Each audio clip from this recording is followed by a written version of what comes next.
A very good afternoon to all the admission officers, admission directors, managers, right?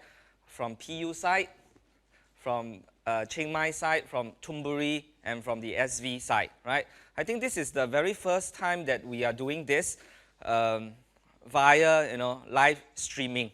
I think crises like this have forced us to be more creative, and I hope that through this session, you will gain a better understanding of the curriculum that SISB Sixth Form School is offering to our students, so that you can better, promote our curriculum to prospective parents and students. Okay, so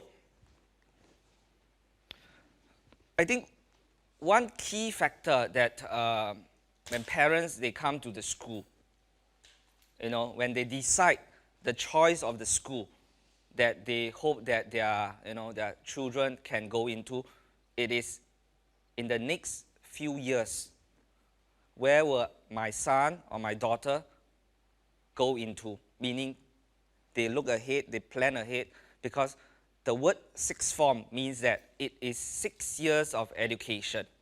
I think no parents would want, halfway to switch to another school, to transfer their children to another school, unless, when along the way they find that this school is not suitable for them, or this school is not what they want their son or their daughter to be in, right? So that's why they transfer school. So it is this 6 years of education, and then leading on to the universities, the choice of universities that they can go into. I think in the past, a lot of our students, they still have this traditional mindset that Thai University is the first choice of their education after the high school program, right? But I think this has changed. So I will also be, I think I have shared with Thunburi side, I have shared with Chiang Mai side, right? So SV side, I will also be sending you the posters. We have 2 posters like this. This is the universities that offered our students for the current batch. That means our students got offers from universities around the world, and these are top universities. When I talk about top universities, I'm talking about universities in the top 100 based on the QS ranking. Okay, QS is a very prestigious ranking that rank universities based on their curriculum, based on the profile of the professors, based on the diversity of the students, right? So you can see that, in particularly, you can see that, for example, in UK, we have students, we have Imperial College, King's College, offering our students a place into the university. When I say offer, it doesn't mean that the student will accept the offer, because we have changed our, the way we encourage students to apply for universities. In the past, students who wants to go to Thai universities will only apply for Thai universities. But from our experiences last year and this year, we have changed this approach, meaning that we still encourage students, yes, 70 or 80% of the time you want to go into Thai university, but do give overseas universities a try. That means they still apply. And when they apply, some of them, they are really shocked, because they are accepted into, let's say, Thammasat, Chulalongkorn, right, university. But they got offers from Imperial College, which is in the top 50 universities around the world. They got offers from King's College. And that's how it changed their perspective, that if I can get into Chulalongkorn is ranked 243 in the world. But at the same time, I can also go into, let's say, Imperial College, that is ranked in the top 30 universities. So it changed the way they think. It broadened their perspective to become more global, instead of just being a local perspective. So this is what we encourage our students. So when the admission side, when the parents come, they will ask you, which universities have offered your students? So these are the things you can explain to the parents, that when you come to SISB, we encourage you, yes, you want to apply for Thai universities, but we also facilitate your application into the top 100 universities. And from this year, you can see that, evidence, for example, Hong Kong University also ranked in the top 100. And you can see that for Thai universities, these are the top universities that have offered our students a place for the next academic year. But because all of you are in the sales, a sales team, I would say, for us, we are more of the academic, meaning that because all of us are part of one unit in SISB, meaning that when you sell something, the prospective parents, they believe in you because you sell the product, and they believe in you, so they join the school. But after they join the school, the next few years is highly dependent on the academic side, meaning the quality of teaching, the quality of learning, right? Parents' satisfaction, which is very, very important because we are in the service industry. And that is why we are interdependent, because if the academic side don't do a good job, they will go back to the admission side. You make empty promises that the school cannot deliver, right? So that is why we are really interdependent. But without admission side, we may lose 20 to 30% of our prospective parents and students because they are the front line. All of you are the front line, meaning that parents, sometimes they don't know me, they don't know Dr. Ong, they don't know our teachers. When they step into SISB, the first thing they know is they go to the admission side and they ask about the curriculum. That's why I would say that you need not know 100%, but you must know at least 60 to 70% of what the academic team knows, right? So that's very important, okay? So again, I will be sending this to all of you, right? This is again a breakdown of the courses that our students have applied for and they have also received offers from. Again, you can see that it is from the top 100 universities around the world. Okay? So I think that increasingly, this is the direction that we will be heading, that there is this range of choices for parents. I would say that the first thing that when a parent talks to me, the first question I will always ask is that, which university are you intending for your son or your daughter to go into? That is very important. You know why? Because that will set the direction of your conversation with the parents. Because I also learned from this, trial and error. Because my first year when I came in, because my experiences in China is that I don't need to talk about universities in China. Because parents who enroll their children in the international school in China only have one goal, and that is to go into the top 100 university. So I don't have to ask this. But when I came over to SISB in Thailand, it is a different mindset. My first 6 months, I talked a lot about the top 100 universities. But parents, some of them are not happy. Because you know what? They say, why are you encouraging my children to go overseas? I want them to be with me. Thai culture is a bit different. So we have to change the way we market ourselves. That's why the direction has changed, right? So when I ask a parent, okay, you only want to go into Thai universities, then I will sell one package, which is the A-level package. I will still talk about the IB program, but I will talk a lot about A-level. What are the benefits of A-level? Because in high school, there are two programs, A-level, IB. That is the most recognized curriculum, right? But if the parent is unsure, then I would say you sell two packages. You market A-level, what is the good point? IB, what is the strength, right? But if they only want to go into the top 50 university, then I would say that your direction for the parents would be towards the IB program, which later I will talk about why the IB program will allow the student to stand a better chance of going into the top 50 universities around the world. Okay? So that's why my first question will always be the endpoint. Which university you want to go to. Then you can start to market the curriculum. Okay? So this is one way that I learned, and I feel that it is quite successful because it can connect very well with the parents. Because parents, sometimes they come in for half an hour, 1 hour. If you sell too many things, sometimes they are not interested.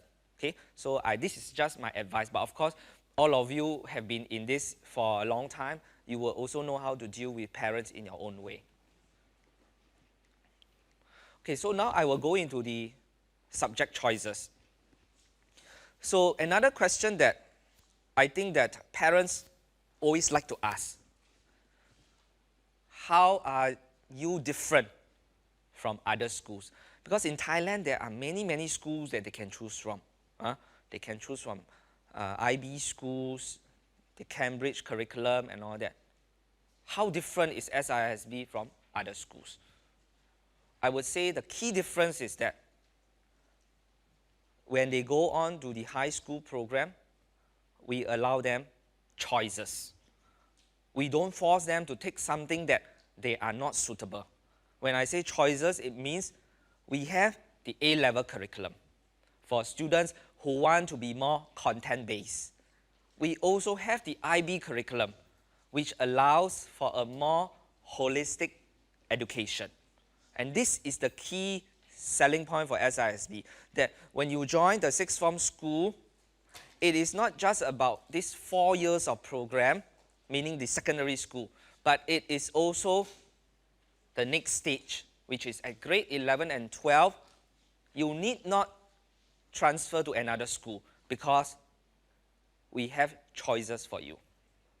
And the second thing, because of these choices at grade 11 and 12, because we have the A-level, we have the IB program, that is why even though at grade 7 to 10, we offer the Cambridge curriculum, but our Cambridge curriculum is modified in such a way that it is infused with IB curriculum. So it is a combination of the best practices of the Cambridge, which is content-based, a lot of content, right? Together with the IB philosophy of encouraging our students to be holistic. That's why our mission has this: provide holistic education. At the same time, we infuse in them to contribute to the society. That's why in our mission, we also have to make the world a better place. Okay? So it is really all-rounded, not just the content, right? Next question that parents will ask: since at grade 11 and 12, SISB is now an IB school, right? Because for the admission side, in case you still do not know, IB, right, don't just offer the high school. IB started in 1968, right? IB started, so if parents ask you the history of IB, IB started in 1968, and when they started off with the high school program, meaning the diploma program, okay? But it was so successful that later they also started the primary school program, which is the PYP. Then you have the MYP, which is the middle school, which is the secondary school program, okay? So IB has 4 types of program, career-related also. That is the latest program that they offer. But parents will ask you, how come your school don't offer PYP? How come your school don't offer MYP? You say high school you offer DP program, right? Diploma program. How come you don't offer this? Then can my children catch up with the program when they go to high school? That is a common question that they like to ask. That's why during my explanation, and I will also be sharing the slides with you, like I said, the strength of our program is that, yes, we offer the Cambridge program at the middle school, but this program, it is adjusted and modified to the needs of our students, and that is why the IB philosophy, the IB way of teaching, not all teaching, part of the teaching is infused into the Cambridge curriculum, which later I will show you with a timetable, okay? So like I mentioned, right, grade 7 to 10, it is the Cambridge curriculum. Primary school, it is the Singapore, curriculum. Secondary, it is the Cambridge curriculum. But for 7 and 8, grade 7 and 8, we still use some of the materials from the Singapore curriculum, okay? So you can see that actually for 7 and 8, you have the Cambridge element. You have the Singapore curriculum element, which is very strong in maths and science. And you also have the IB. So it is not that we are just blindly following one curriculum, because we must acknowledge, and this you have to tell to parents, that if we blindly follow one curriculum, there are pros and cons. The pros is that, yes, we are aligned with the Cambridge. The cons is that it might not suit to the needs of some students, okay? Because some students, they are already very good with content. They are very good with content, but they lack empathy.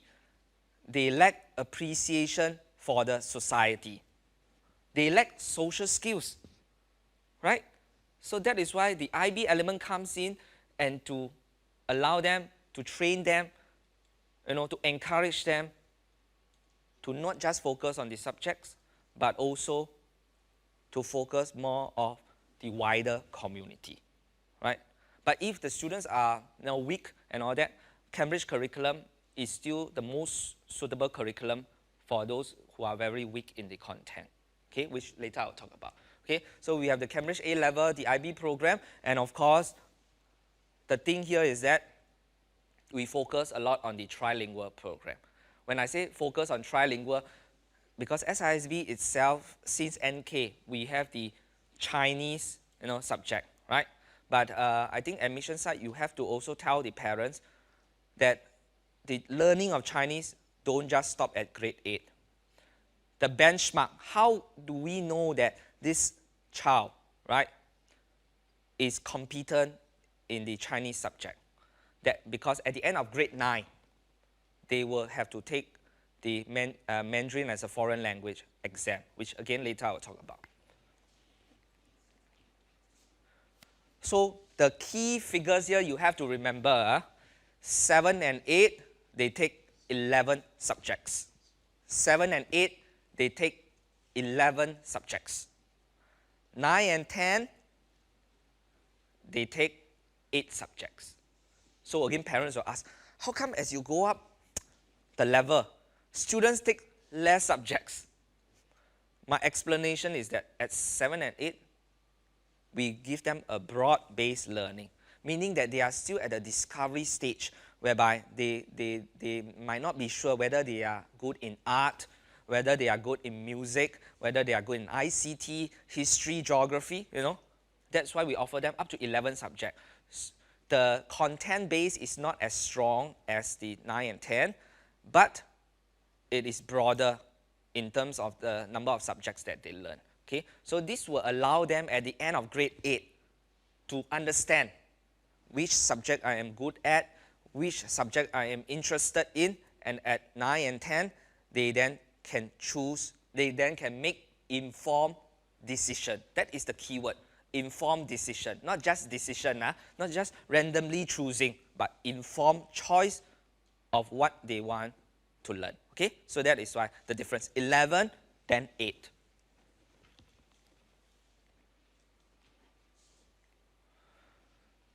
Okay, another highlight of our curriculum at 7 and 8 that I think this one you have to convey to the parents. For English, for Chinese, for the Thai language, students don't attend by classes. They attend based on their ability, based on their writing skills, their speaking skills, ability, right? Because we must acknowledge this, that for languages especially, when it comes to languages, not everybody is at an equal platform. That is why this banding is very important, because if the students are not banded, students who are weak in speaking, for example, they may not be able to follow some of the lesson. Students who are weak in writing may be behind those who are good in writing. And as such, at 7 and 8, especially at 7, 7 is a new, environment for our students. It's just, actually, you don't think that grade 7 students are very, resilient. They are just like a P1 student who just joined primary school. Because why? P6 to grade 7, there is a lot of uncertainty. First, they are taking 11 subjects. Second, new classmates. Third, new principal, new vice principal, new direction, right? So a lot of uncertainty. So when I say that the first month or two, that when a grade 7 student come in, their feelings, their anxiety is just like when they first join P1. And if you stream them into a class, if they are, let's say for example, their Chinese is not as good as their classmate, they will be afraid to speak. They will not speak because when they speak, there are other classmates who are good, they will laugh at them. They feel an inferior complex. And that is why we have to explain to parents, we are not saying that you are not good, but we are creating an environment for you, for your son or your daughter to be comfortable in. Because if they are not good, their peers will also be their same level of ability, you know. So they don't feel an inferior complex.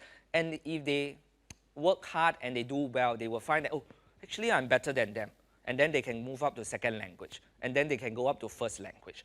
So they feel a sense of achievement, right? So this is something that our curriculum is structured. That languages, we base it on their ability. So for example, I'll give you an example. Class 1 would be students who are good in writing and speaking. Class 2 will be good for students who are good in speaking, but not good in writing. Class 3 would be students who are not good in speaking and writing. Okay, so these are something that we have differentiated. And you also can see that another of our key features, because we have enough teachers, that's why our science, primary school they just do science. Our science at grade 7 and 8 is divided into physical science and life science. Physical science meaning they will learn chemistry and physics. Life science, they will learn the biology component. Okay, why? Because we are humans. A science teacher may not be good in all areas. From our experiences, a biology teacher is not so good in physics because biology has to do a lot with facts, writing. Right? So a biology teacher will probably be good in the languages, English and all that. So that's why they take biology, because a lot of keywords and all that. A physics teacher may not be good in biology. Okay? So that's why if I only assign one science teacher to teach, when it comes to the physics component, he may be very good in. But when it comes to the biology part, he or she may teach the wrong content. That is a problem. That's why we have divided life science, physical science. So the teachers may be different, okay? And as I mentioned, right, we infuse into our curriculum, not just the Cambridge. Cambridge has to do a lot with content, but you can see we also have project work. When I say project work, it means that we train our students how to write, like all of you have been to universities, you would know, how to write a thesis, how to write a 3,000, 4,000 word essay with proper citation. So at 7 and 8, they are doing that. For example, 7, they will do 1,000 word. At the end of 1 year, they will have to write 1,000 word report on something that they have investigated. When they go to grade 8, they do 1,005. So parents ask, at grade 11, are you sure my son or daughter can write 4,000 words? From the start, grade 7 and 8, we are already training them. 1,000 word, 1,500 word, and then 9 and 10, they also have their own project work and all that, so that at grade 11, whether you do the IB program or you do A-level program, this is a lifelong skill that our student can acquire. So it stands them in a more solid foundation when they go to universities. Remember here, we are not just transferring content knowledge to students, but our aim is to equip them with lifelong skills, because that is the most important, because they are only here for 6 years and we can only guide them for 6 years. But if you tell the parents, right, if we equip students with lifelong skills, this set of skills will stay with them forever. Our aim is not a short-term aim that I always tell the teachers. What is short-term aim for SISB? We hope that all our students can get into very good universities. Those who ambition to go overseas will get into the top 100. Those that go to Thai universities, medical schools, can go into the very best of the Thai universities. This is a short-term goal of SISB. But rather the long-term goal, how SISB sixth form is successful, is when you go to a workplace, all the successful leaders, all the successful businessmen, a lot of them, they come from where? SISB. It's just like in Singapore. The ministers, a lot of the businessmen, they come from a few schools.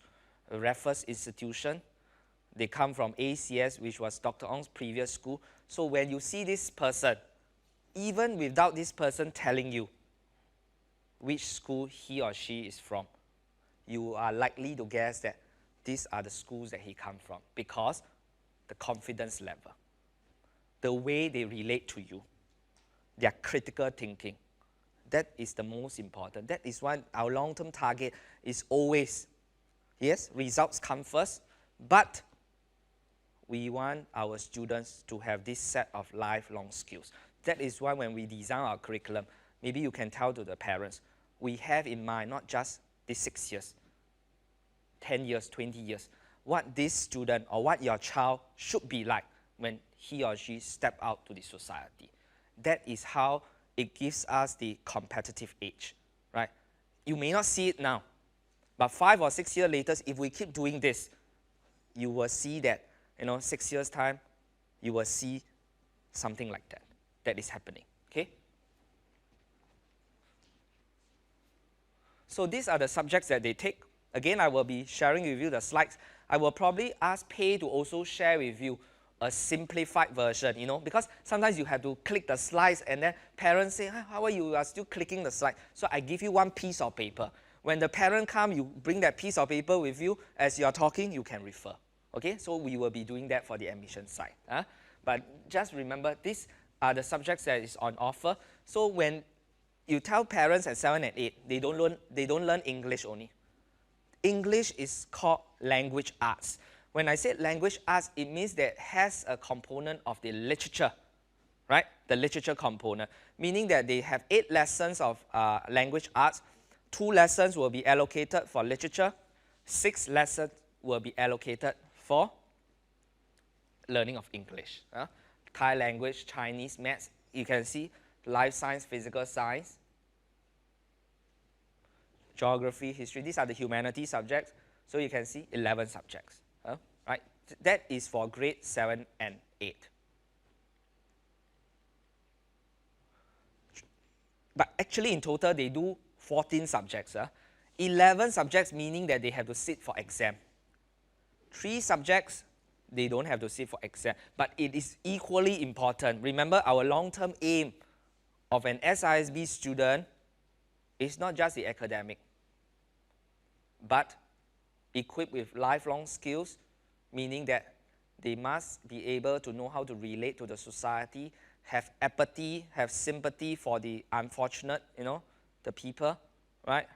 Be able to become confident speakers and all that.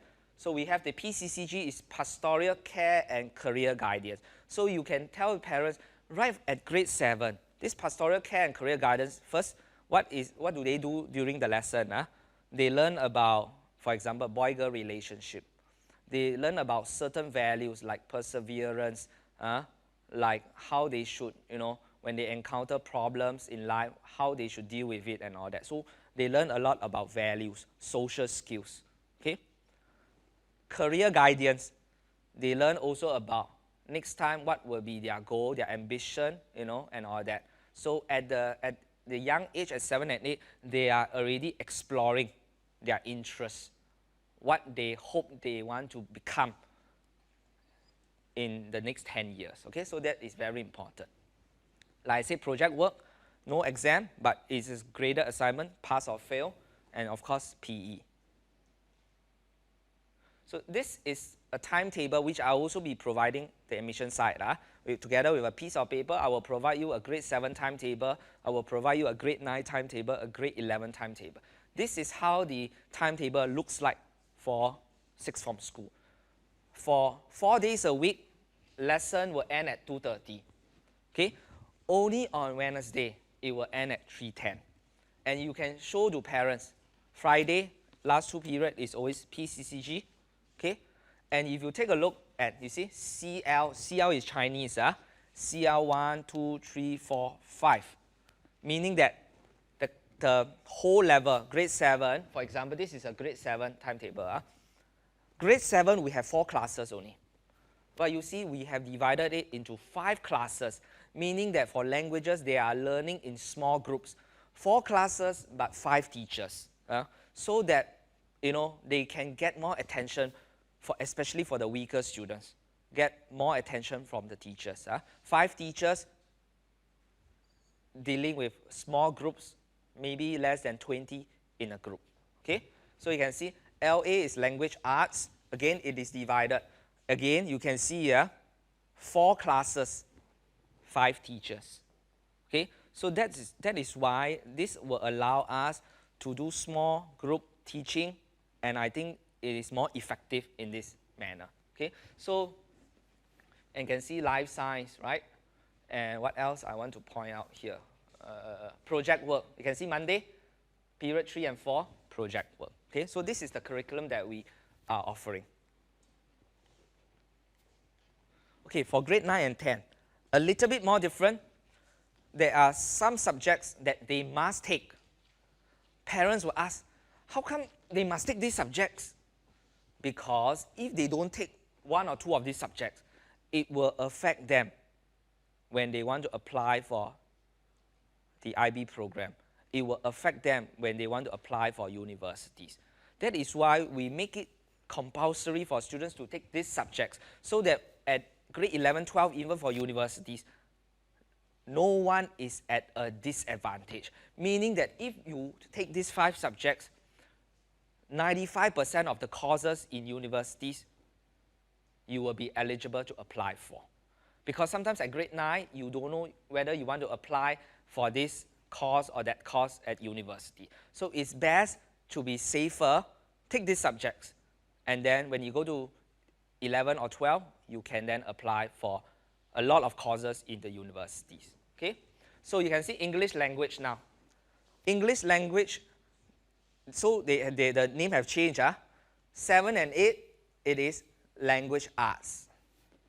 9 and 10, it is really English language. Because why? We acknowledge not all students are good in literature.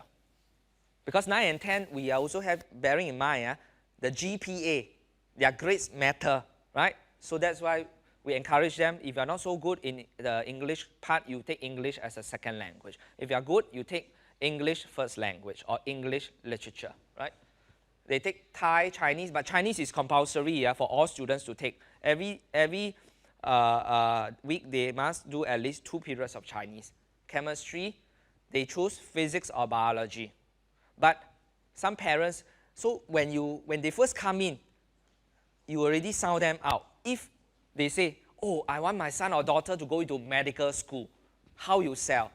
You will sell that, yes, students can choose physics or the biology, right?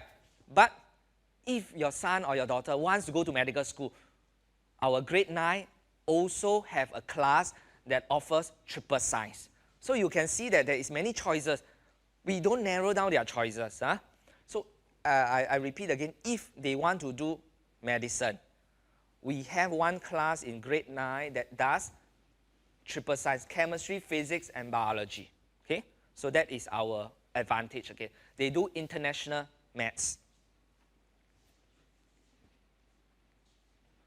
They do additional maths, and they choose from this combination, they do 2 humanities, so 8 subjects.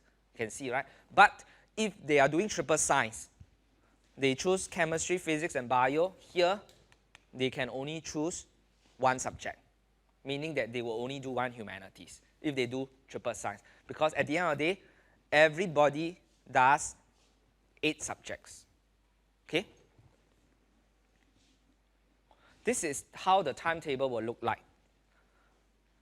And the difference, actually quite similar if you see, yeah? But there is a difference if you can observe carefully. You see now maths. Previously, grade 7 and 8, maths is not banded. But now, at grade 9, you can see that maths 1, maths 2, maths 3, maths 4. We have banded maths. Why? Because some students, even though we offer international maths and A maths, later on, some students cannot cope with A maths. What happened? They drop their maths. They still do the same number of periods of maths, but then they will have to go into maybe maths 3 or maths 4. Or their maths lesson will only do international maths. So they just focus on one maths. Okay? So this allows the students to go up and down. So like for example, maths 3, maybe a student who is good in international maths, not so good in A maths, then they spend maybe a bit more time on A maths. Okay? So this is how, at 9 and 10, we also differentiate our learning. Maths 1 will be students who are already good in international maths and A maths. So what we do, we give them even more difficult questions to stretch their learning, so that when they go to 11 and 12, they are ready for the IB program, right?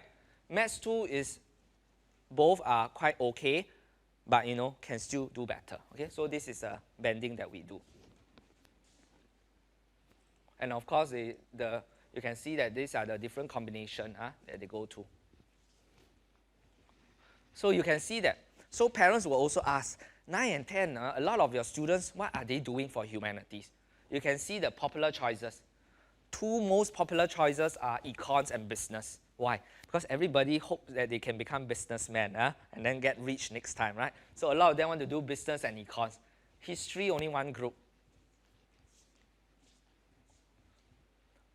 Not so popular choices are music and art. But you have to tell parents. Parents' mindset is, sometimes they always hear and then listen to other people. Oh, SISB is very good in maths and science, but not good in the arts or music, not good. So if my son or daughter wants to do music and art, I must go to another school. You tell them that this is wrong. So you can show to them, even when there are only 2 students, we still open a class. It is like a private tutoring, we still have teacher. So you can explain to them, it's not that we are not good. It's that the students that come in, their mentality is still, because majority of our students are, I would say, the Thai students. And they are shaped by the cultural context. They are shaped by the needs of the society. And when I say the needs of the society, means that even in Singapore's context, very practical. That moving down the road, which sector can make more money? So that's why medicine is so popular, right? Because doctors make a lot of money, right? But if you are a musician, not stable job. Like one crisis like that, no performance, how? All the restaurants are closed and all that, musicians, no job. So they are shaped by the needs of the society. Whereas other schools, they have a more diverse group. Maybe their parents are more open-minded. They let the children decide what they want and all that. But we are increasingly changing this mindset. But mindset takes a long time to change. But hopefully within a few years down the road, I want this music and art to grow in numbers. That is why for a start, we say, actually 2 students, we cannot open a class, because the teacher is there. But I say we have to start. If you don't start, there will be no, future down the road. Okay? So that's why we open. So you have to tell the parents that we still have. But because a lot of our students are very practical, they want to become doctors and all that. So the take-up rate is not high, but we are encouraging. But the good thing is what? If you join, it is a very small group. You get more attention. So you can see art also, we have 8. And you can see that when I first came in, actually, you see this bio, 11, meaning that they take triple science. These 11 students take triple science. right? When I first came in, more than 50 students want to take triple science. They take triple science, why? Because it is a trend. It is a trend that, if I take triple science, oh, I am a very good student or that. No, time have changed. Good universities around the world look at a balance. A balance meaning that you cannot be good only in science or maths, but you must be good across all subjects. That is how we encourage our students, to become lifelong learners. That is how our students can then compete with the outside world. Like I said, remember, the long-term goal of a SISB student is not only how well they do for these 6 years and the exam results and the university. Because, in Singapore, I also have met across people, a Princeton scholar, or some that come from New York universities. But when they come to work or during interview, cannot speak, cannot relate to people. So who cares about your university? Universities lays a good foundation for you to go to a good job. But your later years of your performances is not just your university. It's how well you manage your job, how well you can convince people, how well you can, build good relationship with your colleagues, okay? So that is why we try to change our mindset. But still 11 students. So these 11 students probably they want to do the medical, they want to become doctors or dentists. Okay, so I think quite a lot of information. Before I go into the A-level and the IB diploma program, right, I will provide a very quick summary of what I have said so far.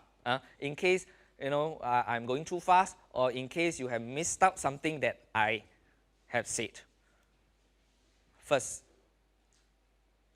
when the parent comes in, ask the parent which universities your son or daughter wants to go into. This will give you an idea of what program to promote. If they only have Thai university in mind, don't tell them all the overseas universities. You know why? They will say that, oh, I come into this school, later my son or daughter only want to go overseas and leave me. They will not join, okay? So they want to go to Thai university, tell them, we have the A-level program, not just IB program. But if they are not sure, then you can provide both sides. If they only want to go overseas, promote the IB diploma program because it will stand them a better chance. Okay, that is first thing. Grade 7 and 8, what is our advantage over other schools? Our advantage is that we offer a Cambridge curriculum that is infused with the IB elements, project work, right?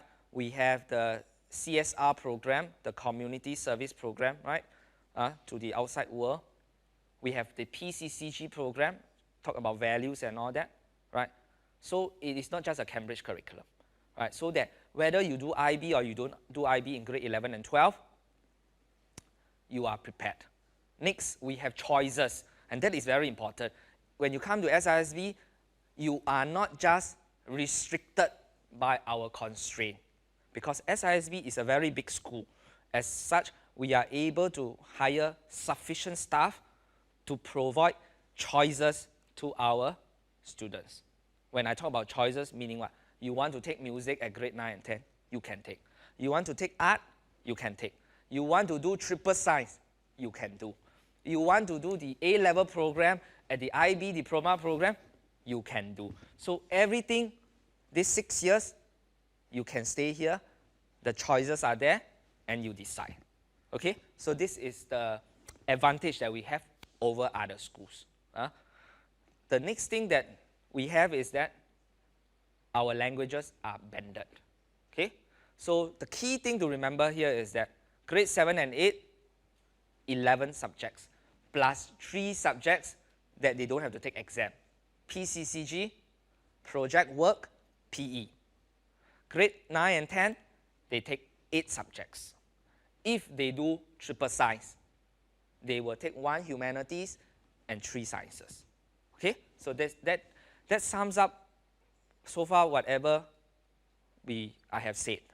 So now I go into what happens after 4 years in secondary school. The next 2 years, as I mentioned, they can choose the A-level program or they can do the IB diploma program, which we will be offering in 2020, which is this August. Okay, now, just now, the key figures to remember is 11 versus 8. Now, the key figures for all of you to remember is 5 versus 6. 5, so if they do A-level, they study up to 5 subjects. When I say up to 5 subjects, meaning that they can choose, they can choose to study minimum 3 subjects. They want more variety, they do 4. But some they want a bit more holistic because they want to go overseas, they do 5 subjects. Okay? But Thai universities only actually require 3 subjects at A-level.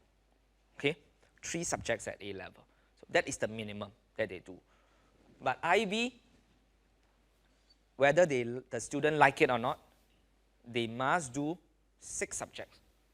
Cannot drop to 5 subjects or cannot drop to 4. If they drop to 5 or 6, they don't graduate. That means they would have failed the IB course.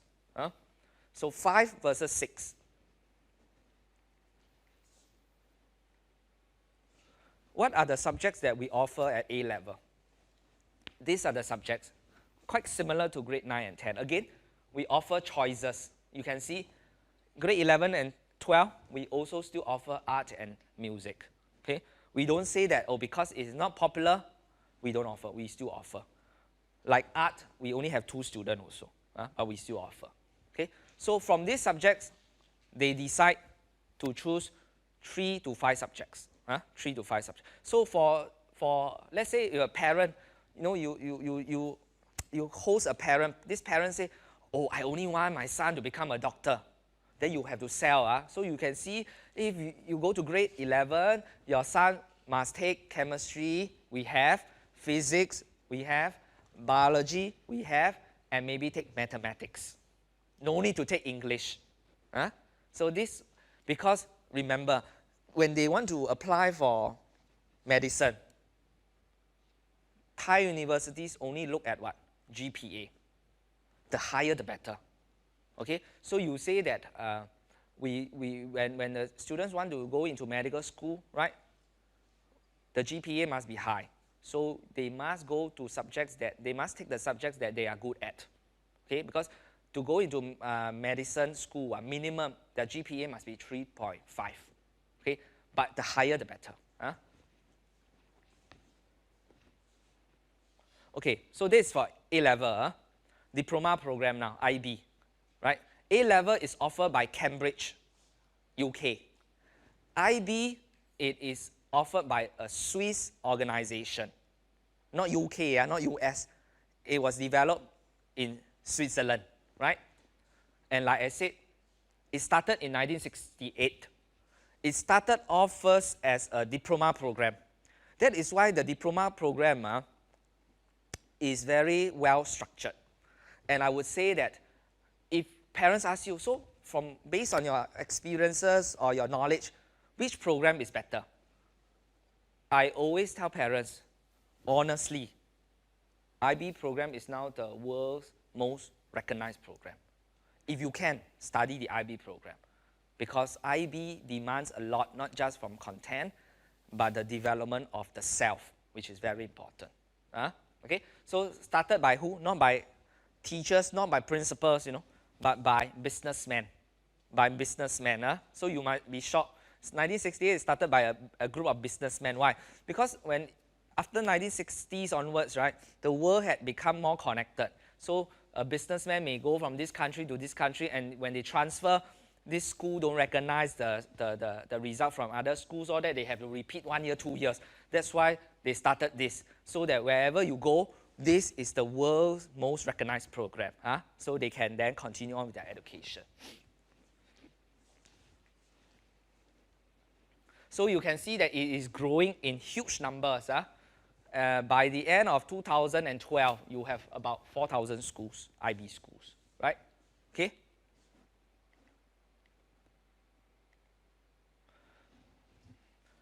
what is the difference between the IB and the UK program? If you compare the subjects, of course, 5 versus 6, that is the easiest comparison, right? But if you look deeper, the key fundamental difference between the IB and the UK Cambridge program is IB talks a lot about values education.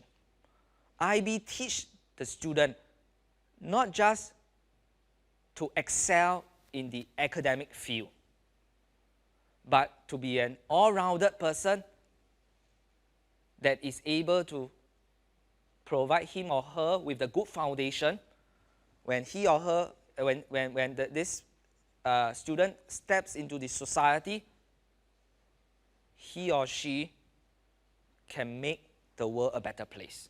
IB emphasizes a lot on this. Make the world a better place. That is the key fact. Values education. So that's why IB have all these values that when you finish the IB diploma program, you must have this set of values so that you can succeed in the society. Okay?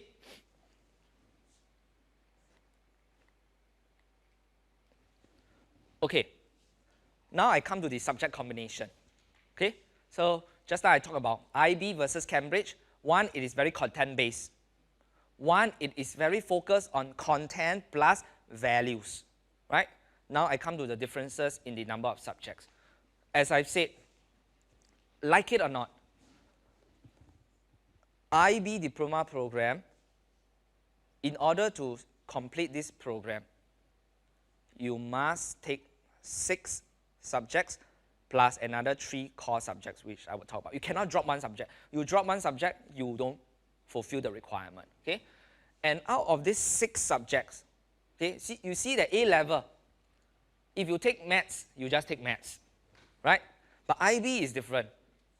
Even within maths, there is a higher level. There is a standard level, what we call the HL and SL. Okay?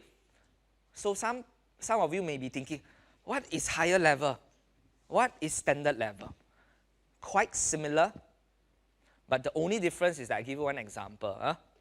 For a student, let's say taking chemistry, for example, a standard level, he or she only needs, for example, to study 10 topics for 2 years, 10 topics. But if the student takes at a higher level for chemistry, he or she must study 15 topics. Okay? That is why you can see the number of hours difference, 240, 150. So the figures to remember is that if they study at higher level, meaning 15 topics now, 5 topics more, they must have 240 hours of exposure. If not, it don't meet the IB requirement. So parents will ask you this thing, which I always come across, even in China. Let's say I study half year of A level, and then I want to switch to IB. Can or not? Cannot. Then you have to start from grade 11 again. Why? Because you cannot complete the number of hours. You cannot. So this is a strict requirement from IB. You must have this. So during our authorization process, when the visitors came to review our program, we already have the timetable out for them to see. They calculated and all that. If we don't meet this, we will not have become an IB school. So this is how strict. Okay. So 240, 150. And like I said, 6 subjects, right? Plus 3 other core subjects. So in actual fact, A-level students, they can choose 3 subjects, 4 subjects, 5 subjects. IB student, how many subjects they are doing? 9 subjects. 6 plus 3. 6 plus 3. Okay? 9 subjects that they do. So you can see that if you are able to graduate as an IB student, I say first you have discipline. 2, of course you will have the content knowledge. But 3, you have the values necessary for you to succeed in the outside world. Because why? You are able to handle stress. you are able to be balanced enough in your time to be able to complete all the assignments on time. Okay?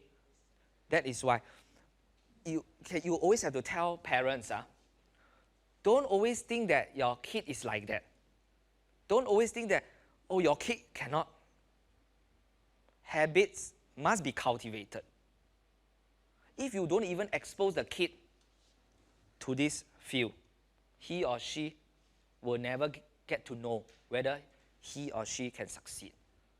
So you have to tell the parents, habits must be cultivated. The more good habits that they cultivate,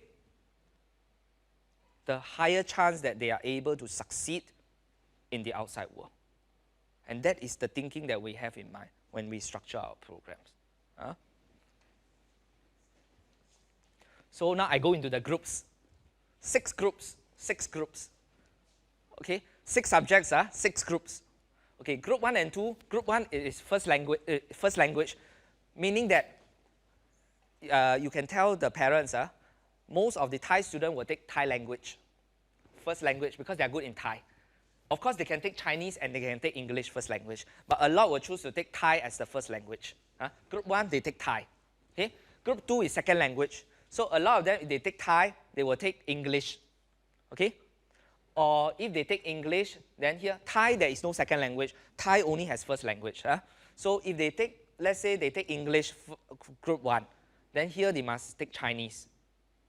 So that's why when we ask the students to choose the subjects, group 1, we tell them, better take Thai, so that group 2, you can take English. You know? Because if group 1, you take English, group 2, you are forced to take Chinese. Then you may become disadvantaged. So the guidance it must be there. So you have to tell the parents that, again, one thing that is our edge over others. Because Dr. Ong, for example, Dr. Ong or myself, we have many years of the IB experiences. We know what subjects combination will give the student a better chance to go into the top 100 universities. Okay? Especially like, for example, Dr. Ong. You know, I was also learning from Dr. Actually, I came from a government school in Singapore, no IB. But my years with him in China allowed me to learn a lot from him. Because Dr. Ong, for your information, Dr. Ong school in Singapore, ACS, is the #1 IB school in the world. So whenever he goes to the headquarters in Singapore, you know, people still recognize him and all that. So it shows how much contribution he has made to the IB world, right? So he knows all this. So this is why Thai first language, Chinese or English. What is language ab initio? You can see the word language ab initio. This coming year, that means this first batch we won't offer.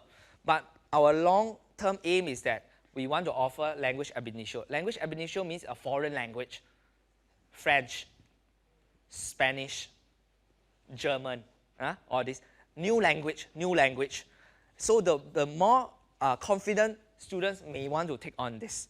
So for your information, do you know that across the world, the #1 spoken language in the world, it is not English, not Chinese, Spanish, right? So we hope that in the long run, we can also offer Spanish. Because when they go to many other countries, a lot of them, they use Spanish to speak. So we hope that, you know, we also encourage students to move into this direction. And then group 3 is humanities. So they choose one. Okay, humanities. Group 4, science. Choose one. Group 5, maths. So I always term it, you see, AA and AI, right? AA, that means analysis and approaches. This is further maths, like A levels, further maths. AI, it is like the basic maths. Okay, so they choose one. And then group 6, music and art, they choose one. But 1 to 5, they must choose one. Group 6, because again, IB also recognized that some are not so good in music and art. You know, so if they don't want to do group 6, it's fine. So from 1 to 5, they choose one more. So you tell parents, maximum how many sciences you can do? 2 sciences. IB, there is no triple science. IB, there is no triple science. That is why at grade 9, when I ask the student, if you do triple science, when you want to do IB, you are at a disadvantage. Okay? So if you want to do triple science, you must be quite clear that you are doing the A-level curriculum moving forward, or you want to become doctors and all that. So again, you tell parents, we will be guiding the students along the way on this, right? So total, they do 6 subjects from the choice. So you see that there are fixed groups. So the parents will ask you, if they don't want to do English, can or not? Cannot. That is why IB, it is very holistic. You see A-level, I can do very well in my A-level, my English is very poor. I can do very well in the maths and science, but my humanities is really 0, nothing. So it is one-sided. But IB forces you to become very balanced. You like it or not, you must choose from these groups of subjects.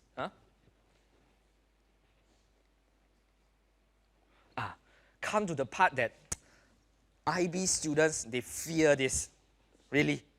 Because even before they take the program, I would say that this year our IB take-up rate is not very high. You know why? Because my group of students, the older ones, their mindset is still very fixed. Meaning what?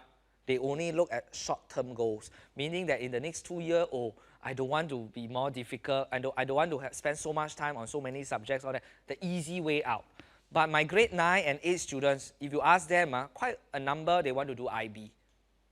They are more open-minded. That is why I say habits, mindset takes time to change. And when you are younger, it is easier to change your thinking. My grade 10 to 12, their mindset is always very fixed already. That is why, you see the banner outside, these Sugars, right? He is top in AS level in Thailand, right? He got rejected when he applied for Oxford. He got rejected when he applied for Cambridge. Why? Not holistic enough. Too narrow-minded. So the only ones that accepted him was King's College and Imperial College, right? Okay. So extended essay, like I said, is a thesis. So you have to form your own. You have to form your own question, and then you have to go and do your research work and all that, and you do 4,000 word essay. But of course, we will have a teacher. So if parents ask, all our IB teachers are experienced IB teachers. So they will guide the students in this extended essay to write 4,000 words. Meaning what? Meaning that in our time, I haven't seen a student failing extended essay yet. In my time. Because if the student failed the extended essay, meaning what? Teachers never guide the student properly. And senior management like myself and Dr. Ong never check properly. And it's a very serious issue. Because why? You can do well in the 6 subjects. You fail EE, you fail TOK, or you fail CAS, you fail the whole program. You fail the whole program. So if the student fail extended essay, it means that he cannot get his diploma. Then you will affect his, his years of education goes to waste. So this is very serious. So what happens is that, based on our experiences, first, the research question must be good enough for you to do well. If your research question start off in the wrong way, of course, all your other analysis will be wrong.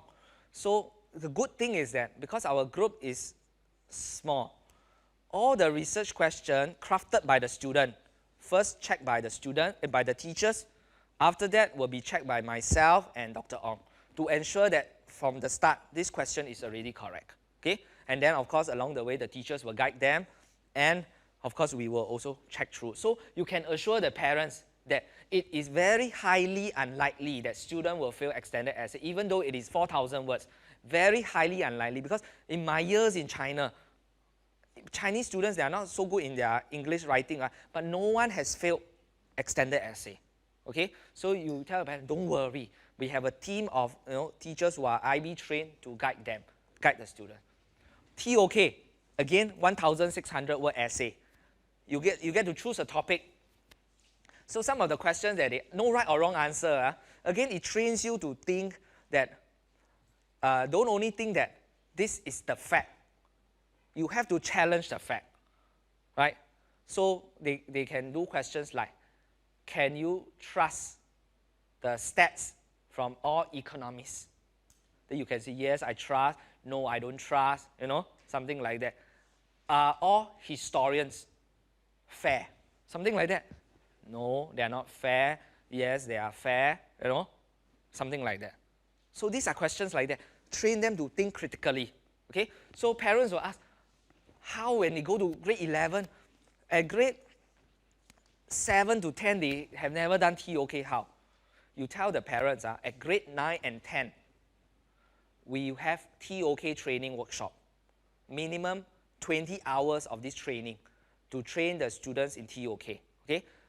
How do we use this 20 hours? After exam, when they have not much to do and all that, we do it as a post-exam activity.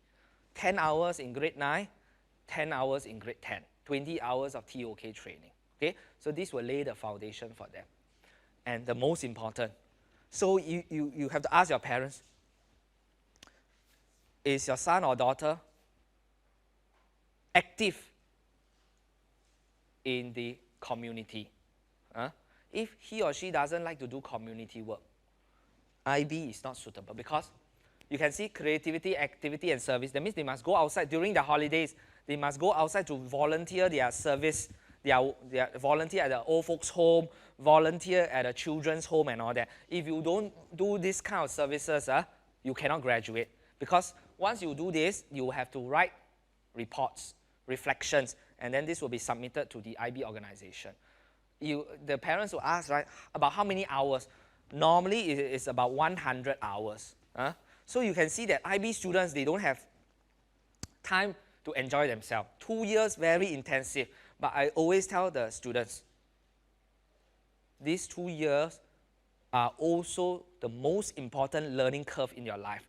And when you step outside of the society, you reflect back, these are the 2 years that will lay the foundation for your future success. So don't only look at short-term goals. That's why my grade 7, 8, and 9, I always try to change their mindset. That yes, you put in a lot of hard work, people can go outside and play, but the next 10 years, you will have a smoother journey. You will have a more successful career if you persevere with the IB diploma, because it really trains you in many, many areas that Cambridge curriculum, they don't do, right? Okay, so these are, so you can see 6 plus 3. Okay, now I come to the scoring. Cambridge scoring is very simple. A star, A, B, C, D, and all that. For your information, actually, the parents will ask you, you say that when you come into SISB, all our students will have a place in the university. All our students. You can confidently say that, because you know why? Some universities, especially like, even in Chulalongkorn, the international program, their passing grade is a E at A level. I have a student, CDE, who also get into Chula's architecture. So you can tell the parents that you must be confident. If not, you sell this product, you're not confident, then they will say even the admission side is not sure, how. You can safely tell them, if you attend school every day, attendance is there, we can guarantee you will go into a university. Okay? So must be confident. And what if they say, I don't want to go into Thai university? You can also safely say, we can get you a place in overseas. Because we are exploring. One good example is that this year we explore SIM. SIM is like a 4th or 5th university in Singapore. SIM is a private university, but works a lot with the Australian side. SIM's criteria is also 3A level, minimum grade D. So as long as you attend school. So you say that, but if you don't attend school, then I cannot help you. I cannot say that, you cannot say that I promise you can get into university, but you don't attend school. Then this school is a lousy school, Just pay money and you can get, cannot. As long as you attend school every day, take exam, you can get into a university. Okay? Yes. So that is for Cambridge. But IB scoring is different. IB is based on point system. That is why IB allows you to even know, right, whether this student is better than the other student. For example, I give you Cambridge. This student get 3A. Another student get 3A. How you know this student and that student, who is better? Cannot. That is why when universities, right, but universities around the world don't say that they prefer A-level IB. We look at the statistics, which later I will show you. Statistics show that students with the IB program have a higher chance of going into the top 50 or even the top 20 universities around. Because you can see, okay, one subject, maximum 7 points. That means you get A star is 7 points. Huh? And go down 7, 6, 5, 4, 3, 2, 1. Right? One subject is 7 points. So 6 subjects times 7, you get 42 points. The other 3 the other 3 points come from the 2 core subjects. CAS, CAS, right? Just now I talked about CAS, the service learning, no points, but must do. If you don't do, you don't graduate, but no points. EE and TOK, 3 points. So you might be wondering, for example, the admission officers, for example, now in maybe Tumburi might be thinking, 2 subjects, how to get 3 points? They don't go by the subject per subject. They go by a matrix. Matrix meaning what? If you get A for TOK, A for EE, you get 3 points. A and B, you also get 3 points. B and B, you get 2 points. B and C, you get 2 points also. C and C, you get 1 point.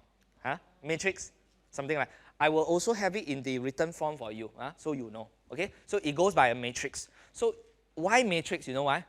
Because they don't want the student to only focus, let's say, on EE or TOK. By grouping them into a matrix, it tells the students, you must do well in both. If any one, let's say you get A and C, you drop to 1 point, something like that, right? So you need to do well in both. You need to give equal importance for both. Okay? So total, IB, 45 points. 45 points. So parents will ask you, oh, I want my children to go into Cambridge, Oxford, Harvard, this kind. Minimum 38. 38 points. But with good, strong community work. Okay? But you don't have to worry. Why? Again, another thing about IB is that it gives you a better chance. Remember, I said it gives you a better chance to go into good universities overseas because they have the CAS component.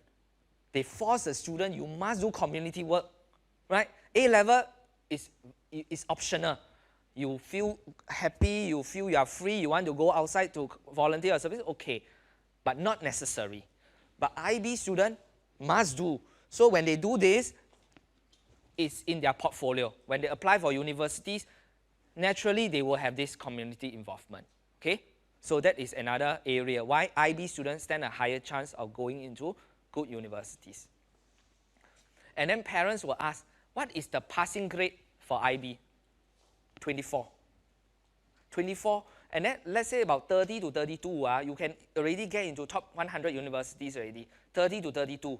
For example, like when the university that came to talk to us, I think was New South Wales or what, came 32 points, can go already. NUS is a bit higher, 41. 41, okay? If parents ask about NUS 41, higher. But Cambridge, Oxford around the, so if I tell myself, right, even though I come from NUS, but I tell parents, if you get 41, I will ask you apply to Oxford, Cambridge, don't apply to NUS. Why? Oxford, Cambridge, top 10. NUS is still number 12. And I can safely say this, that even in NUS, I don't know whether they have changed, but my years there is still very geared towards academic. It's still very academic. So I say Oxford, Cambridge, all this, you expose the student to even a wider world, better diversity. Okay? So this is my advice to parents. Okay, another thing that all of you have to take note is that Cambridge, one exam determine your grades. One exam will determine your grade, the end of year exam for the Cambridge. That is why, now the Cambridge, they have cancelled all their exam, right? Cambridge have cancelled all their exam. IB also have cancelled all their exam. But IB, very clear cut, they will use the internal assessment. Cambridge, they still have to figure out how to calculate this grade and that grade, because IB, one final exam probably take up 80%.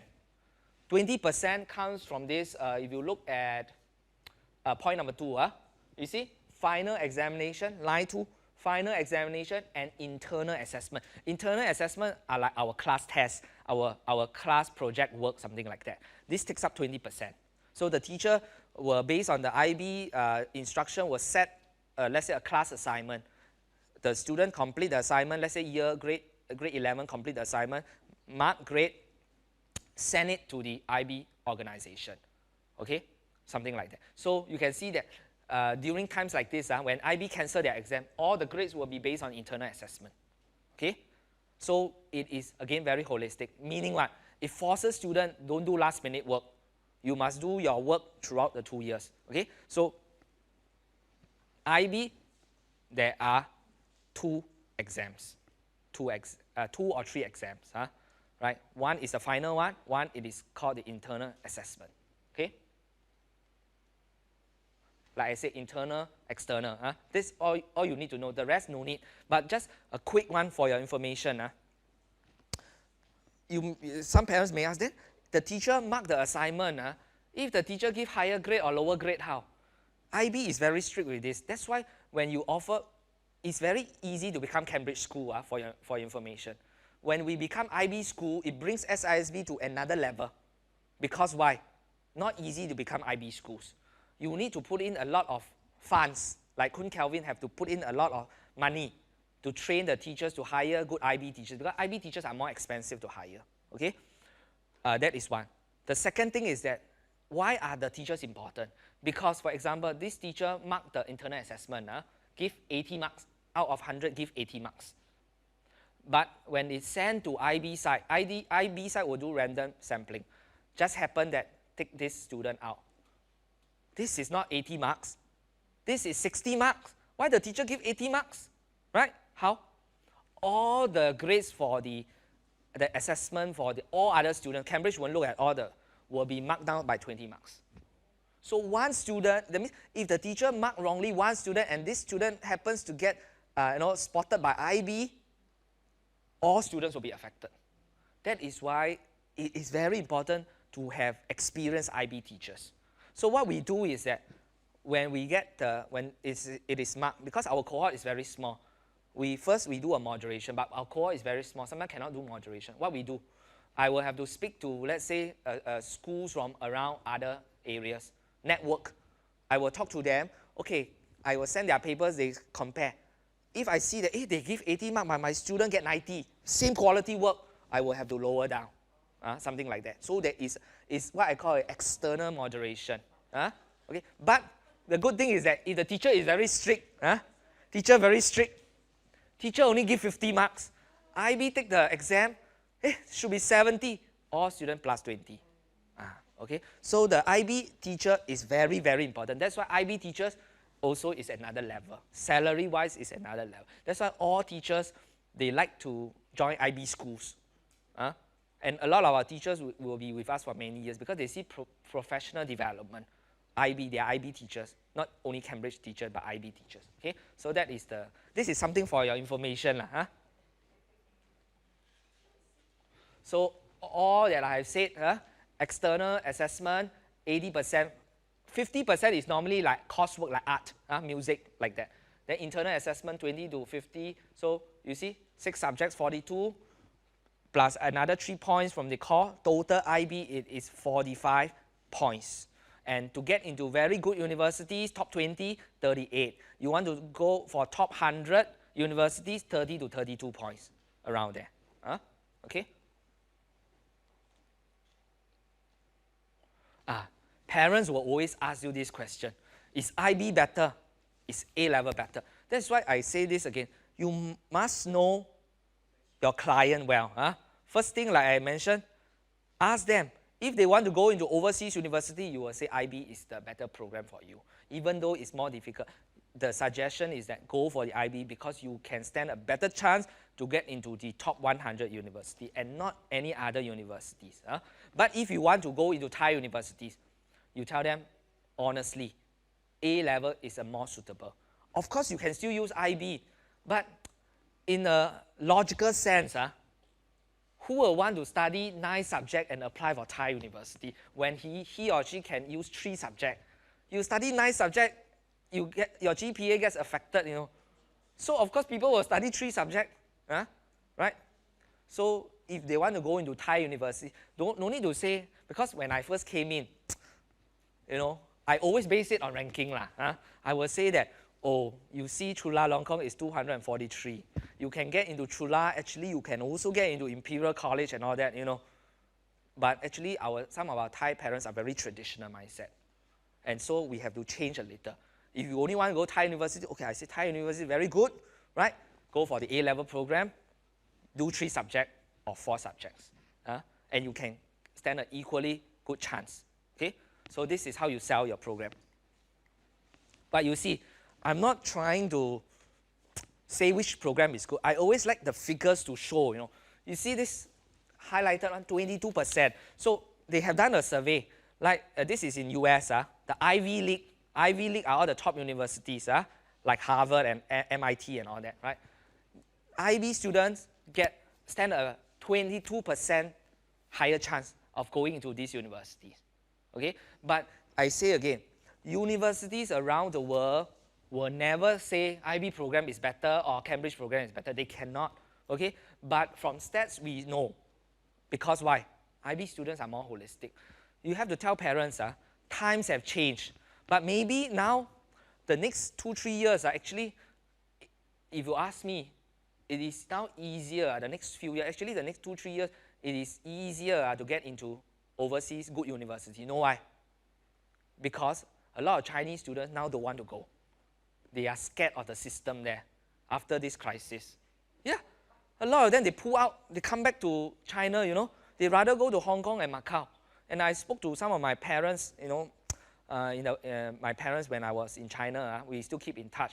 Now they only want to look for Hong Kong, Macau, or Singapore. Because they see that the Western system, yes, universities are very good. But they look at their system, the medical system. One thing about UK medical system is that it is not even comparable to, you know, it's lower than Thailand. Really? So because of this, so maybe they will reduce that. Because you know what? Some of the universities may go bankrupt because the students don't want to come. Really? So this is also a good chance. Crisis become opportunity. Maybe less competition, right? So they stand 22% chance higher than those students who are doing the Cambridge or the AP program. AP program is the American program. Okay, so this is the stats that I want to show you. Okay, so with that, I think I've finished everything that I hope I can cover. I hope that from this presentation you gain a better knowledge of the sixth form curriculum, a better knowledge of the IGCSE Cambridge curriculum, and what is the difference that IB can offer. Okay, so now we come to the Q&A session. If you have any questions, feel free to ask. So the more questions you ask, the more I can address your doubts. Okay, yeah, thank you. Thanks.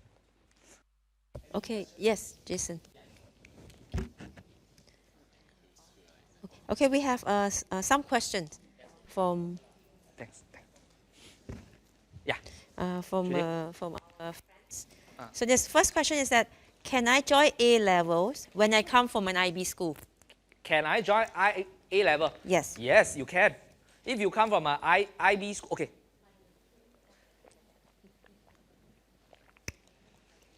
If you come from an okay, I want to explain this. Content knowledge that is learned in IB and A level, it is very similar.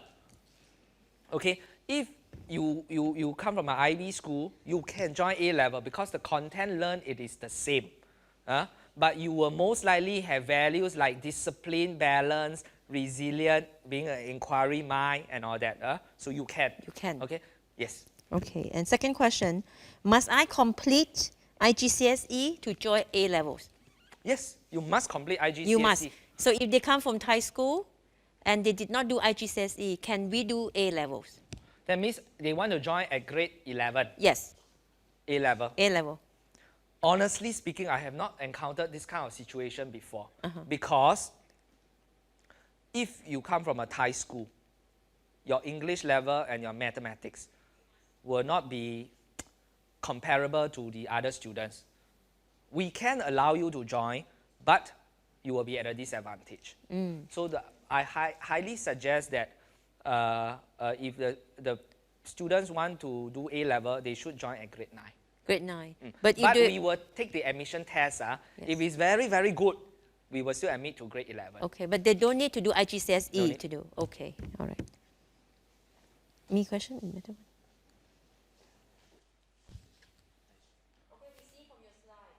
Mentioned that you have international math and normal math, and you divide the math into math 1, 2, 3, 4, 5. Okay, so how many international math you're doing, or how many ad math you'll be doing? Okay, in total, mathematics, there are 9 periods. I show.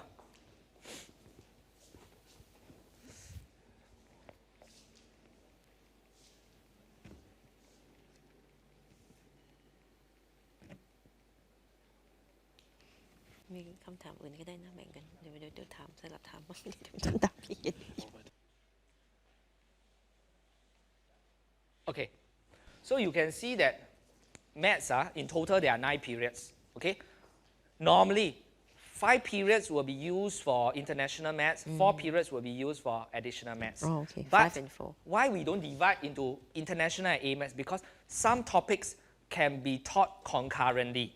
Because A maths and I maths is quite similar, some topics. So when the teacher is teaching that topic, he or she will also put in the additional mathematics, maybe the 1 or 2 subtopics to teach. Okay, so if a student later on were to drop additional maths, they will go into maths 4 and they will do 9 periods of international maths. Okay. It's as though like this 4 periods is additional remedial lesson for them to catch up. So if really the student is very weak in maths, after a term, we ask them to drop out of A maths, they just focus on I maths. That's why there's this bending. If not, if they continue with their normal classes, they cannot drop out. When the teacher is teaching A maths, they still have to learn. That's why this is very focused. Or do I maths 9 periods. Okay. What happens if my child do not like math at all?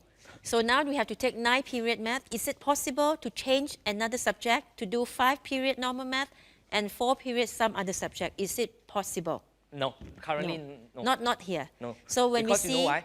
If your kid don't like maths, but maths is necessary, it's important for you. Yes. I cannot. So I always tell the students, it's the same thing.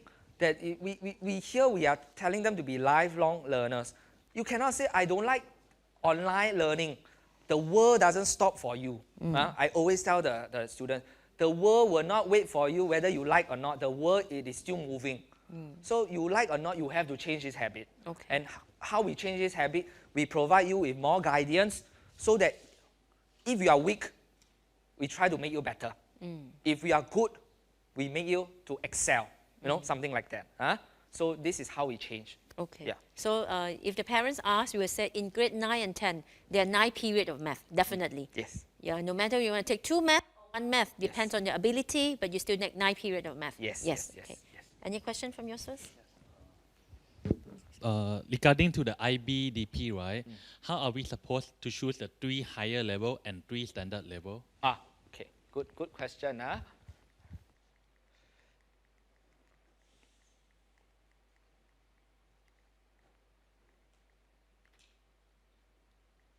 Okay, normally I will tell them that HL is more difficult. So when it's more difficult, we have to work towards our students' strengths and advantages. So normally I tell them avoid first language HL. Because the word first language means it's already hard. You choose HL, it becomes even harder. So what we do is that normally group 2, we try to encourage them to do HL. Easier, you know what? Second language. If you do second language, HL, it is a little bit more easier than first language, but a bit more harder than the standard level. Okay, so this one. And then normally our students are good in our sciences and maths. That is where they can do the HL. And the good thing is that for maths, okay, for maths, remember I say there is AA is further maths, right? Unless you are so good in maths, I would say you cannot do HL AA. You do HL AA, further maths is already again difficult.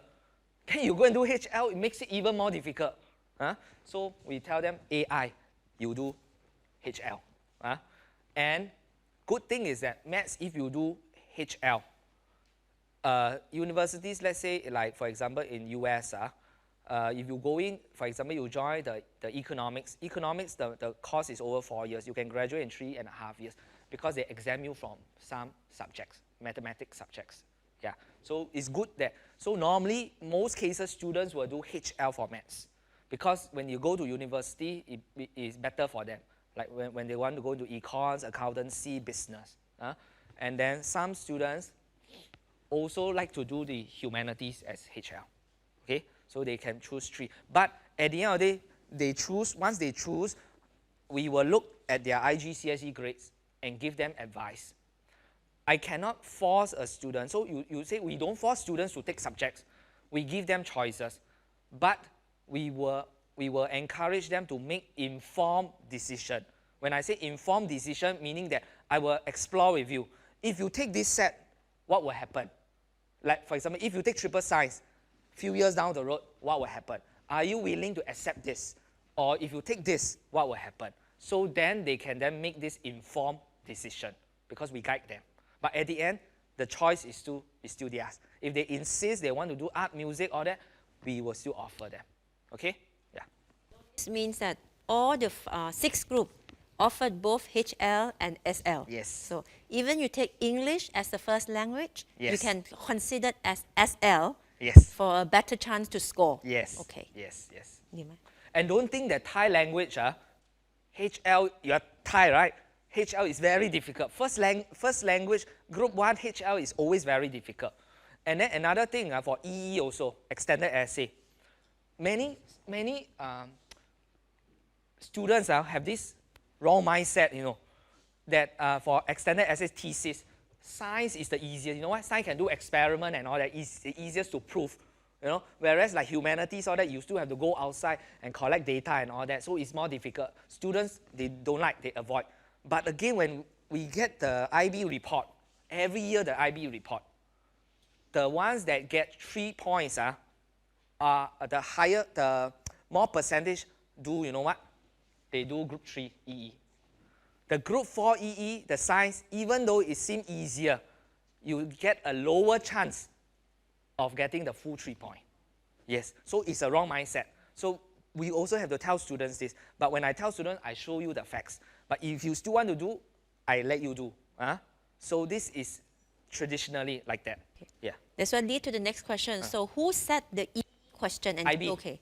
The IB set. Okay. So IB set released to us. No. EE question is the TOK is set by IB. Yes. EE is created by the student. Oh, okay. So for example, like student wants to do geography, wants to do geography for EE, right? Yes.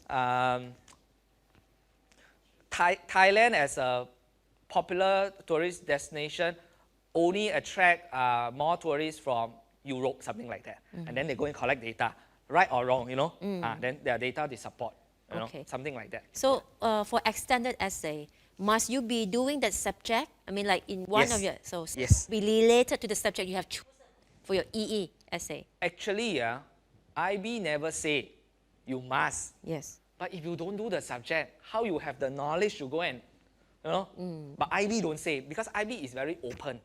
And then there is another type of EE, it's called the World Studies EE. Oh. World Studies EE meaning that you don't want to do anything from this 6 group. You want to study a particular issue concerning the world. Yes. You can do it.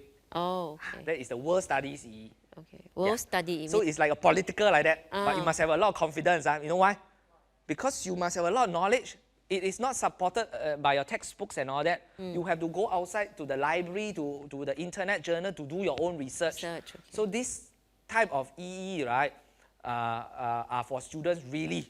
They really want to be like next time politician and all that. They study the form. Yes. your extended essay question set up by student. Yes. But preferable to choose from book 3. Preferable. Yes. Yes. Encourage. Encourage. Yeah. Okay. And this question, once the student craft the question, like I said, the teachers, they are EE teachers. That means one teacher, let's say the student wants to do chemistry, yeah, EE. So the chemistry teacher, we will choose, let's say teacher Basa, will guide 3 or 4 students. Cannot be more than that. So they look at the question, they check, okay, submit to myself and Dr. Ong. We will Yes. look through one more time. Then they will start. Okay. Yeah. And then for extended essay, Yeah. if your first language is Chinese language, can Can. you do the extended essay in Chinese or Can. in Thai, not in English? นี่ฟังหน่อยทุกคน Chinese I've seen, but Thai, not. Not Because because if you choose Thai as a first language, so can you do extended essay in Thai? No, I don't have Thai as extended essay. I don't see people doing that. Oh, okay. Yes, but Chinese have. Oh. But again, preferably, do in English better. Okay. What about TOK? Can you do English or Chinese? Can, Okay. but do in English better. So if the Chinese students, Actually, if you don't ask, I don't tell the student that. Okay. Because then they will, They I will don't want. okay. I want them to do in English better. All right. So this question, don't listen. Only do English. Okay. ต่อ According to the EE, must it be in handwriting or you can print out? I mean, Type. you can type Okay. or type. What will happen is that it's really, if you have done EE, you would really have what I say, be prepared for the universities. You know why? Because universities, you do a lot of report, even for masters, right? You do. And then what happens is that once they type this EE report out, there is a submission deadline. Students have to submit via Turnitin. This software called Turnitin. Turnitin is a software that detects whether you copy sources from other journal and all that. You know, once you submit into Turnitin, they will tell you 50% is from this link, that link, that link, that link. Then this is called what? Malpractice. Malpractice because why? You never do citation. Your EE will fail. Okay? Same as universities.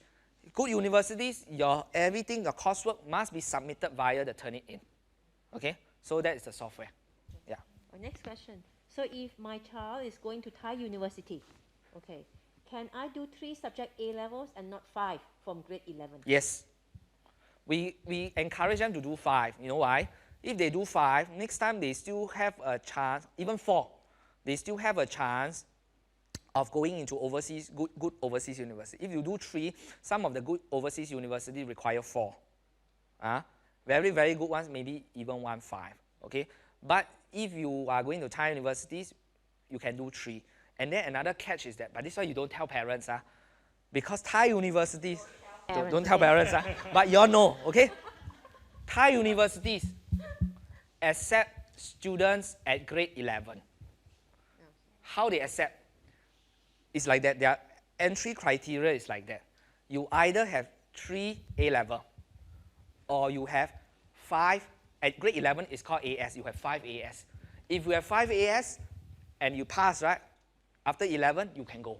So if you do 5 subjects, technically after 11, grade 11, you can leave SISB and go to Thai University. But I don't tell them that. I say 3. But the thing about medicine and dentist cannot. You must finish grade 12. But other modules can. So that's why 5 at grade 11, they can run. What happens if you take 3 subjects? What about the other time? Because some students take 5 and some 3. So the balance 2 subjects period, what would the students do? Self-study. Self-study. Oh, okay. Self-study. Yeah. But another thing, I don't have the timetable here. Inside the timetable, because now the students, the A-level students, maximum they do 5 subjects. They have a lot of free time. So what we do, we put inside, because our students at grade 11, if they do A-level, in fact, this year, nobody did English. Imagine you don't do English for 2 years. You know, you don't do English for 2 years, it will affect you, right? So what happened? To overcome this, we put in the curriculum 3 periods of conversational English. No exam, because parents are always very worried. Exam, GPA. I say no exam. But every week, you are still exposed to English.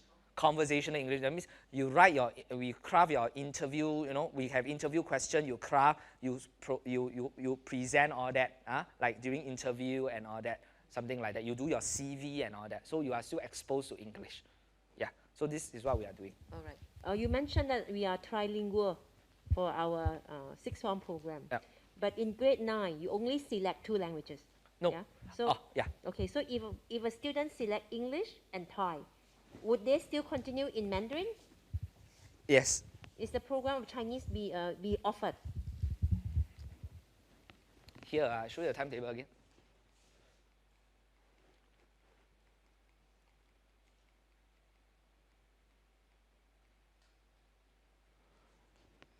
I want to find a CS. Where's CS?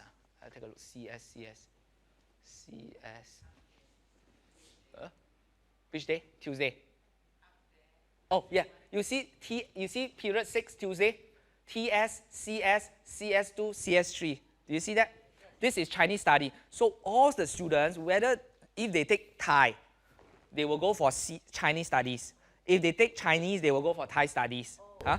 So what happens is that during these 2 periods, we will teach them the exam skills on Mandarin as a foreign language. So at the end of grade 9, they will take 1 subject for IGCSE, which is Mandarin as the foreign language exam. So all grade 9 students must take.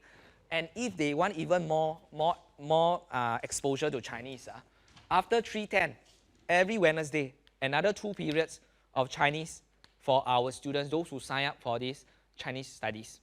Okay? So the Chinese study student, I mean, if you don't take Chinese as your one of the subject in grade 9, you still need to attend the foreign language examination. Yes. So it's compulsory. Compulsory. And you'll be given a remedial lesson. Yes. Yes. Why we take at end of grade 9 and not grade 10? Because if they fail that subject, they fail Chinese, it won't affect their IGCSE. Why? Because grade 9, they have 1 cert. Grade 10, they take the 6 subject, they have another cert. So if it's good, they can add on and show to the university. If it's not good, they can choose to leave out. Universities won't know. So it doesn't affect. But it's a good a gauge, it's a good check on the progress of the students in Chinese. Yeah. Okay. Well, this question is from Chiang Mai. Ah. Chiang Mai said, can I ask what should we answer parents if they ask, how can I know if my child fit into IB or A level at young age? Question from Chiang Mai. Okay, good. Another very good question. Parents will always ask, how come you say the IB diploma program is the best program in the world, most recognized now, high school level? Then why your school don't offer the PYP? Why your school don't offer MYP? I always get these questions. Because my answer to this is that we are still in an Asian society. IB program, right at a young age, PYP, MYP, focuses a lot on values, focuses a lot on independent learning. But in the Asian society and Asian context, even in Singapore, a lot of our children are still, still need guidance, still need to be guided. That is why IB diploma program is the most successful compared to the 3 program. Their diploma program is the most successful. Why? Because they are already at an age, they are mature enough to not be guided. They are already disciplined enough if they want to do the IB diploma. But young age, you tell them go and do research, go just like our online learning now. You tell the NK student to go computer and type all that, they cannot, right? Because they need guidance. So I always tell parents that why we introduce the Singapore curriculum, because at a young age, because Singapore curriculum emphasizes first on the content, math, science, and a lot of guidance involved. Teachers do a lot of role modeling. Even at the Cambridge also, we do a lot of guided teaching, but we put in the IB elements also, right? To allow the students to also be holistic. But if we introduce the IB program at, let's say, secondary, I must account to the IB organization the way I teach. Cambridge is not so strict, Cambridge still allows me to put in IB. But if I do IB, I cannot always, every day, for example, parents, they like the teacher go on the board to do the maths question or that. No. For IB, it is a lot of research-based learning. That's why the style of the teaching is guided by the IB organization. But it doesn't mean it will fit into the profile of my student. We know the student the best, not the IB organization. Yeah? Okay? So that is why I tell parents that you have to look at your kid. If from a very young age, he or she is very disciplined, you don't need to ask him to study. Yeah? He will take a book and study and do research on that. Okay, go to do a PYP on that. But how many are like that? Not many are like that. It's just that it's a different society. Huh? It's just like in US, you know, the children, when they go to school, every day their breakfast is one banana. But here you serve banana every day, the parents say, all the students go to toilet for diarrhea, you know. It's because the context doesn't fit. So that we have to look into it. So this question from the Chiang Mai side is that, Young age, which is better, A level or IB? From my experiences, the best is when you move up at higher level, then do IB. Yes, because our students still need a lot of guided learning. Yes. So answer is the best is SISB curriculum at young age, Singapore curriculum, then move into IBDP. This is the answer. Thank you. Yes. Okay. One question from a parent. Okay, a parent said, if I come from an IB school, and I also like IB program, but I want my child to do medicine in Thailand. So with IB, we only can choose 2 sizes. Is it possible for us to take IBDP and maybe do one more A-level size to apply for university? My answer to the parent is that in the ideal world, it sounds very good. You got 2 curriculum. Sounds so good. But this is very idealistic because we still need to be realistic. When I talk realistic, it means that you already know that your son or your daughter has to be a doctor, right? And what is how he or she stand a higher chance depends on the GPA. The more subjects you take, the higher chance of your GPA being lower. Are you prepared to take this risk? When I ask them this question, 90% of the time, they are not prepared to take this risk. That is the first thing. The second thing is that, like I said, IB is 6 plus 3, 9 subjects. You won't have time to do another A-level subject. You say you want to do, but you don't have time. Because after school, you have to do what? You have to do your extended essay. You have to do your TOK. You have to go outside to volunteer your service. You won't have time for another. So I would say, don't even think of this idea. So we should tell parents, please take A-levels. Yes. Oh, because you do medical take A-levels. Stand a higher chance. Okay. Your endpoint, because we are the service provider, you tell us what you want.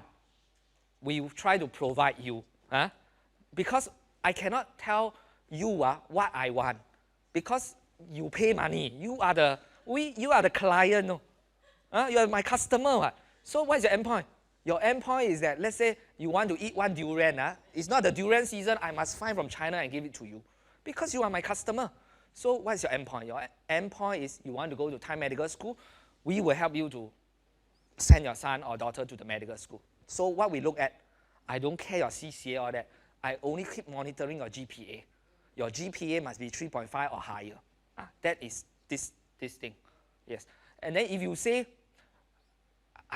some parents, they know their children is really cannot study, but they got money. They just want a university cert. So your endpoint is just one university, right? I make sure you must at least get an E for 3 subjects. Make sure you come to school every day. Something like that.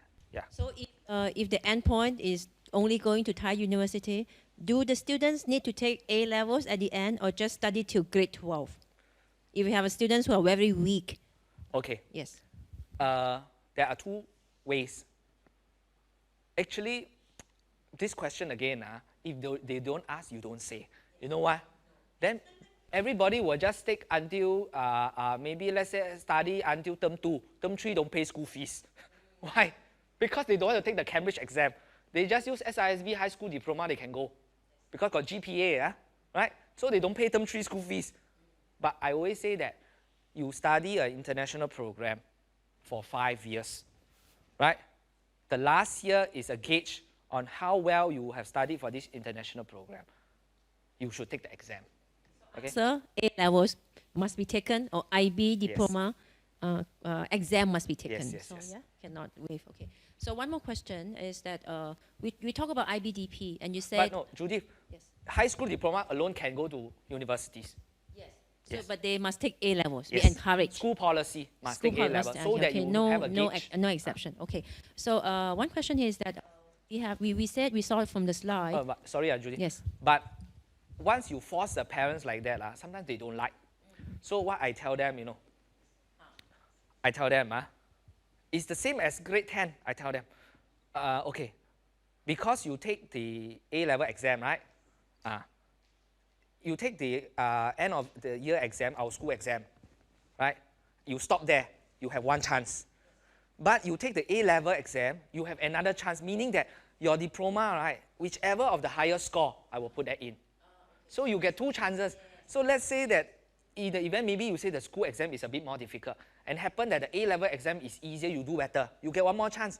I will put that higher grade into your transcript. So you get one more chance. That's why, from this, because of this crisis, Cambridge cancelled all exam. So a lot of students, actually they pull out of the June series. They don't want to take the June because they want to wait until November, because Cambridge every year have two exams, June and November, they want to take. So later on, we have to tell them. Again, I don't force them. You want to pull out, you pull out. But I tell them, you have to make an informed decision. You take in June, one chance. No good, you have November. If you put all your egg in one basket in November and you don't do well, it will affect your graduation. So when they listen to this, only 2 students later still insist. The rest all went back to take June. That's why they are willing to pay the term 3 fees. Okay. So, Jason, SISB offer international awards program. Can the IA program be replaced with the CAST? Because you say cannot. Oh, so the IA is only like an activity, but because not replaced. IA, it is still very teacher-led. The CAST program is a lot of student initiative, but behind the scene, actually IB, they say that the student initiative, meaning that you cannot choose the old folks home for the student.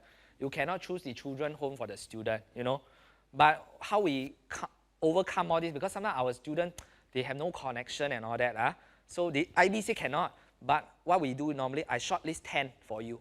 You go and call. It's still initiative, but I give you that platform for you to work on it. Not start with nothing, But IA is different. IA is we will pick, you go. So it's a very teacher-led, so cannot. The philosophy is different. Okay. Okay, one more question about the IB. So you say there's a higher level and standard level. Yeah. Where the higher level, you need to cover 240 hours. Yes. And standard 150 hours. Yes. Is the curriculum equivalent in the sense that you do less hours but as challenging? Or standard is less challenging than higher? Higher will be more challenging because harder to learn, you mean? Because you see, even though let's say I talk about chemistry again, right? Standard 10 topics, higher 15 topics. That 5 topics is normally harder. It's harder in terms of the content, the skills. So that's why I say higher level is harder to learn, and more hours. Yes. Okay, so that's why when I say that you choose your higher level, you have to choose well. Because let's say further maths is already very difficult to learn. You still choose further maths at a higher level. It makes it even more challenging to learn. So like that. Yeah. And no difference. Whether you choose this subject as higher level or standard level, you stand equal chances of getting into universities. The only difference is that if for some subjects you do at higher level, remember I say mathematics, right? You can get credits when you go to the universities next time. You can be exempted from 1 or 2 modules, so you graduate faster. Yeah. We have a few questions during our visit from parents, okay, especially for sixth form school. Yeah. Parents were asking more on the CCA program. They said our school have not many CCA program or consistently carry on with clubs and activities. Can you expand on the CCA program from SISB sixth form school? Can you tell us more about it? The CCA is divided into 4 groups. We have the sports, we have the clubs, then we have the counselor, the leadership, and then we also have the performing arts, right? So currently we have, for the sports, we have basketball, we have table tennis, swimming, badminton, all this, because they compete at the TSEC level. And then for the clubs, we offer art club and MUN, Model United Nations. This is like international kind of CCA, right? So again, we will encourage students, right? Let's say if you want to go overseas, we encourage you to go into like Modern United Nations. We try to put you into student counselor so that you have leadership qualities, and all that. So I would say that, you ask me honestly, CCA part, we still need improvement. You know why? Because the mindset of our students, again, is that CCA is not important. So, because you know why? Sixth form, we don't charge for CCA. It's not like ECA. ECA parents pay. So when they pay money, they feel that they must go. But this CCA is free. So that's why I have to discuss with Dr. how we change this concept. Because I say honestly, our CCA attendance is always 70 over 80%. Compulsory to attend Compulsory, all CCA? but Oh, okay. they always go missing. Then when we call the parent, sometimes they get angry because they say, oh, they have tuition outside this and that. So this area, we are still finding a balance. To give marks in the report card for CCA. Yeah. Then No, but perhaps they will you give join the CCA. No, you give marks, it's another problem. You know why? Just like our PE, our grade 11 and 12, we give the grade, and then they don't get the grade, they come and see me. How come PE I got C, the rest I got A? So I have to do something. So, so this is, I say that the only thing that will change in the long run is if we are able to change the mindset of our students. That's why 1 or 2 years down the road, we really have to work very closely with the primary school from the start, how to change that mindset, that everything that you do is equally important, and not some areas important, some not. Because I find that our students, you ask me, 80% of our students cannot compete at the global level. 80% cannot. And when we reflect back, is this the type of education we want to offer them? Only can speak, trilingual, only can do well in the academic results, but no social skills, no communication skills, no self-management skills. I say that if we reflect back that 80% of these are like that, then we must do something. Because then the education is not about making the world a better place. It's just about you and you and you and you, right? So that's why this, but it is a chicken and egg, because you know why? You cannot change too much also. You only can make progressive changes. Because once you change too much, parents will say, oh, now you go into values, you don't care about academic. So, but I say, I know why I give you an example. For grade 7 to 9, I had a meeting with them last week. Because you know why? We deliver the exam papers to their house, They don't have to come, because we are doing online exam. So we deliver the envelopes to them. On the day of exam, they cut open and then all that. We deliver to them. You know why? Because when we asked them to come to collect textbook, I was with Kelvin outside the admission on the bench. This parent very angry, came and then started scolding, scolding Kelvin. How come you all never hire the lineman to deliver the textbook? Must ask me to come down. So I said, okay, envelope, we spend maybe few thousand baht. We engage this logistic company, carry, and then deliver to their house. Parents feel very happy. Something like that. Something we can do for them. But, so while we are doing that, we need them to fill in their address. How's your address? They don't know their address. They don't even know their handphone number. I say, grade 8 student. So I say, this, how? Yeah. So I say that SISB, okay, we are there. Like this year we have top student all that. But SISB can only be a world-class school when we have future leaders, we have future businessmen that are successful, and they come from SISB. This is our long-term goal.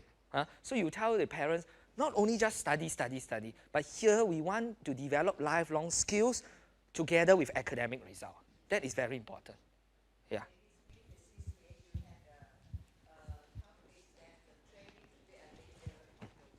Yeah. Yeah. That maybe can help our students and change their mind. Yeah, yeah. We are slowly doing that. That's why we make CCA compulsory. That's why we make it 2 hours, you know. But of course, Chiang Mai side, I have to discuss with them. Because you know why? Even within a country, there are different cultural ways of doing things. Chiang Mai side, when I go over, right, it's a bit slower. The way of life doesn't start until maybe after 7:30 or 8. That's why they start school a bit later. And then they end also a bit earlier, right? So if I say 2 hours Chiang Mai CCA, your enrollment may go down because don't fit into the expectation. So I have to work with Chiang Mai, you know, how best we can work around all this. Yeah. Even Thonburi also, I was discussing with Thonburi, yeah. Maybe for Thonburi side, Narissa's idea is that we may even want to charge for CCA at secondary level. You know why? When you start with this charging, you know, fee paying, they are used to it. But if you don't charge, after a few years you charge, then there will be issues. So I'm again talking to Narissa. Because if they pay, they are more serious. Yeah, yeah. Yes. So it cannot be one model. So I say the admission side, whatever I present is a generic model. But you, at your side, you are still, you know, the expert. You know your parents well enough, right? The Chiang Mai side, the Thonburi side. Look at your parents' profile and see how you can adapt a few ways to suit to the local. Cannot be one model, every campus follow, because it doesn't work that way. Because Thonburi side, the parents are richer, but less knowledgeable. So everything you say is okay, right? PU side, they think they know a lot. Everything you say, they question. This one no recording. Okay, now. This one will not go up the what? No. No, Internal. Okay, now we'd like to invite all campuses. If you have any question, please type in our SISB admissions live chat, please. Any question from the other campuses?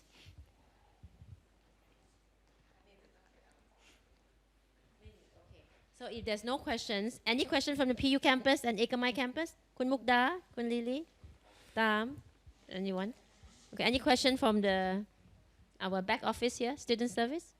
Okay, if there's no question, Jason, is there anything else that you'd like to share with us? No, I think that along the way, right, after this crisis, I think that regardless of whether we are from Thonburi, Chiang Mai, SV, PU, right, we work together as one unit, like I said.